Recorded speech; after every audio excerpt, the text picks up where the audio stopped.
Hi everybody, I'm Mark and I'm Media Director at Ardmore. And I'm here today to talk to you about age and how age is used by advertisers and marketers to target audiences and customers. But really, in 2020, age ain't nothing but a number. We're living in a bit of a retro 90s revival at the moment. The fact that the 90s is now deemed as retro is actually personally rather upsetting for me. But regardless, putting my personal distress and any age anxiety behind me. And going back to 1994, where a well-known top 20 album and single was somewhat prophetic on society and the increasing shape of where we are going, and therefore takes the title of this presentation. The album question was Aaliyah, Age Ain't Nothing But a Number, an empowering and inspiring statement from a serious teenage musician. Unfortunately, somewhat sullied by the underlying story that she illegally married her mentor and producer R. Kelly at the age of 15. So I'll make it clear this vlog in no way condones underage marriage or anything underage for that matter. But what it does say is this points to a society we find ourselves in today. Marketers and advertisers often lump audiences into age groups, 16 to 34s, 35 to 45s, or in marketing groups, Gen Z, millennials, Generation X, baby boomers, which are all entirely age-based.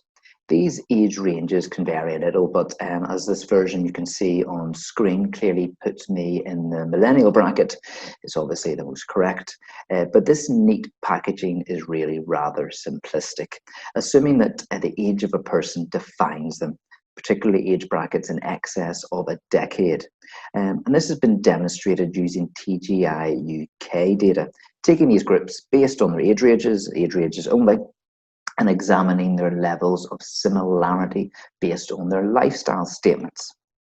And here's the data on screen now.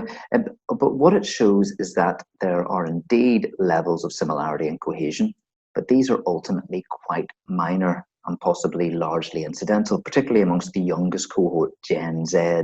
They are barely more similar to each other than the average UK adult is to any other UK adult. And in fact, crossword fans, those who floss, and nut eaters all have more similarity as a group. And who would have thought Orangina drinkers were such a distinct group? I'm expecting them to be listed in the next census at that rate. But what it clearly says is that passions, habits, temperaments, and personality is what truly unites us, not simply our age and generational groupings. We are moving to an increasingly ageless society, and statistics from Foresight Factory show that over 80% of those aged 55 plus do not want to be defined by their age.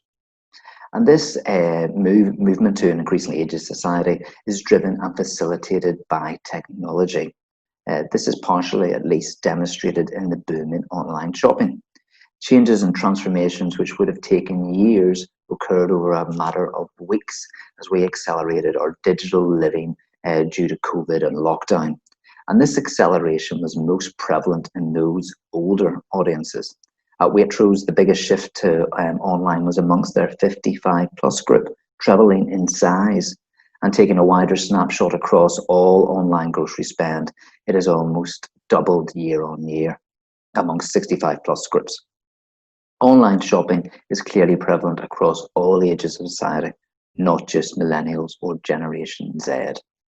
And more evidence of this is seen through our digital entertainment subscriptions, such as Netflix and Prime for video, and Spotify and Apple for music. Ironically, this data from YouGov was presented to illustrate differences between under 35s and over 35s on their subscription habits.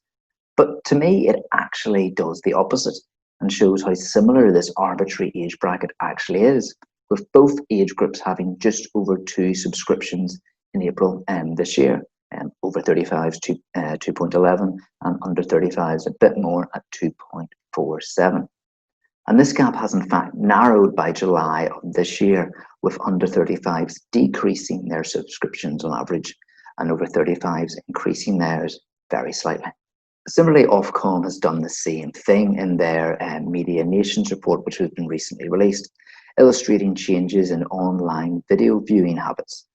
Whilst there are differences analysing all adults against those aged under 35, those differences are far from vast, with just a 6% difference in changing habits in relation to YouTube and only a 1% in relation to broadcast or video on demand. This continues to point to the differences in audiences being rooted in their personality traits as opposed to age. And the biggest impact on personal behaviours and attitudes right now is, of course, the COVID pandemic and our attitudes towards it and lockdown. And this has subsequently born audiences created on the back of these attitudes and opinions, ranging from ostriches, who simply just don't care really, and the only thing stopping them from everyday normal life is enforced restrictions, to those in the middle, patiently waiting, calmly following the rules, very calm about the whole thing, and to precarious worriers who remain anxious about the whole scenario. And these audiences and their attitudes will react entirely different to opportunities and products that brands and advertisers present. And this must be considered in any communications and marketing in today's climate, with communication strategies and messaging having to vary to cater effectively to these audiences and their motivations. To the ostriches, it's business as usual, reflect normality. To the patiently waiting, it's practical positivity, keeping digitally connected and staying active digitally. And to the precarious warriors, it's messages and themes around safe support and assistance. And these are not necessarily born out of age groups. These are born out of personality and attitudes to health and social responsibility. I referenced earlier the changes in shopping habits and how, in particular with supermarket and grocery shopping, these are most likely to be irrevocably changed.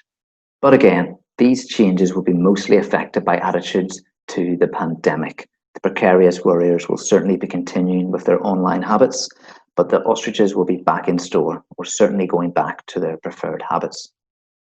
So, in conclusion, we are closer in habits than you might think.